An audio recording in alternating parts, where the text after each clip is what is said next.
Hello नमस्कार, अहाँ सबको हमारा चैनल में बहुत बहुत स्वागत है। आइ अहाँ सब देख रहा छी जे हम माछ बनावे छी।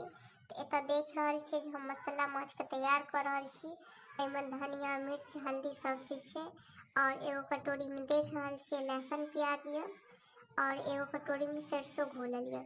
ई सरसों अहाँ सब अपना हाथों से पीस सके छी, सिलवट्टा पर में, सिलौट लोढ़ी पर में या मिक्सी में मशीन में। लेकिन एत हम पाउडर यूज केलहुँ हँ।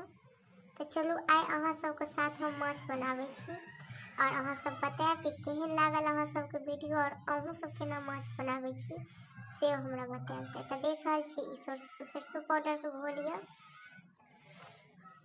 और आब माछ में की केलिए, हल्दी डाल देलिए, आब में नमक डाल देबै।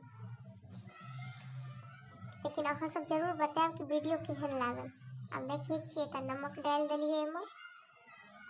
अब एकरा मिला देबै।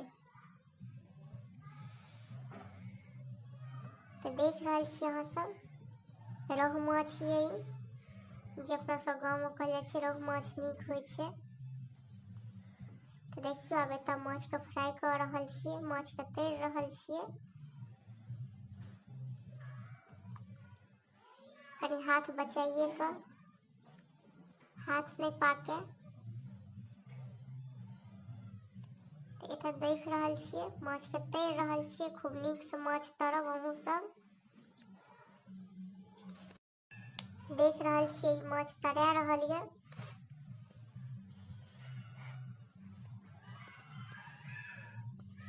अपना सब गाँव में नाम रोहु माछ नामी छै, रोहुए माछ छी। देखियो माछ कतेक लाल से तरा गेल।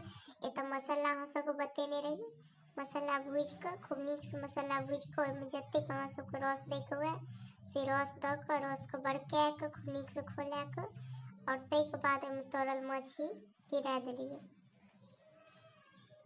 अहाँ सब वीडियो जरूर देखब और केहन लागल वीडियो और केहन लागल अहाँ सबके माछ सेहो बताएब। और अहाँ सब केना माछ बनाबै छी सेहो साथ ही साथ बताएब।